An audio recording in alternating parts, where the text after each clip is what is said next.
علی رسول کریم. جس ساتھی سے ملاقات کرے، دوست سے، احباب سے، رشتہ دار سے، مسلمان سے، تو کسی نہ کسی بیماری کا شکار ملتا ہے، کسی نہ کسی بیماری میں مبتلا ملتا ہے. صحابہ کرام میں بیماریاں کیوں نہیں تھیں؟ خوراک کا صحیح استعمال کرتے تھے. آئیے آج ہم آپ کو بتاتے ہیں، کھانا ٹھیک کر لیں، خوراک درست کر لیں، صرف آگے پیچھے کر کے نظام درست کر لیں، آپ کی 90% بیماریاں ٹھیک ہو جائیں گی. تجربہ کر کے دیکھ لیں. مثلا چاکلیٹ کھاتے ہیں بچے، بوڑھے، جوان. چاکلیٹ صبح کھائیں، دوپہر شام کو نہ کھائیں، بیماری کی علامت ہے دوپہر شام کو. اسی طرح دودھ پیتے ہیں، دودھ صرف نیم گرم پئیں اور رات کو پئیں، دن اور صبح کو نہ پئیں. یہ اسی لیے وہ ہے بیماریاں پھیلتی ہیں. دہی اگر کھانی ہے تو دن کو استعمال کریں، دہی دن کو استعمال کریں، رات کو قطعاً استعمال نہ کریں. رات کو استعمال کریں گے تو بیماریاں پھیلیں گی. اس طرح گوشت کھاتے ہیں تو یاد رکھیے گا، گوشت کھانا ہو تو رات کو نقصان دہ ہے گوشت. اکثر ہماری ڈشیں اور ہماری پارٹیاں رات کو چل رہی ہوتی ہیں، گوشت کھا رہے ہوتے ہیں. گوشت دن کو کھائیں، رات کو قطعاً نہ کھائیں. اسی طرح دالیں کھانی ہے تو خدارہ دالیں رات کو کھائیں، جو بھی دال کھانی ہے رات کو کھائیں، دن کو نہ کھائیں. آپ کو بیماریاں ختم ہوتی نظر آئیں گی. چاول اگر کھانے ہیں تو ہمیشہ دوپہر کو کھائیں، رات کو بھی نہ کھائیں، صبح بھی نہ کھائیں. چاول صرف دوپہر کو استعمال کریں.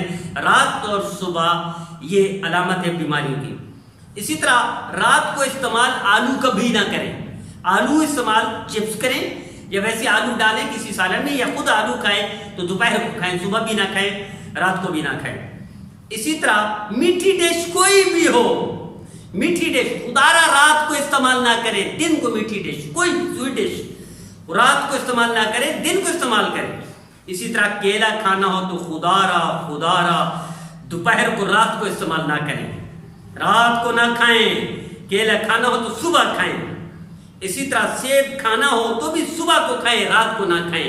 کیلا بھی رات کو بیماری ہے اور سیب بھی رات کو بیماری ہے. تو میرے دیدو اسی طرح تھوڑا سا خیال کر لیں، آپ کی 90% بیماریاں درست ہو جائیں گی. پھر سب سے بڑی بات، جو پانی پیتے ہیں، پانی آپ کھانے کے بعد پی سکتے ہیں، لیکن کوشش کریں کھانے کے بعد پانی نہ پئیں.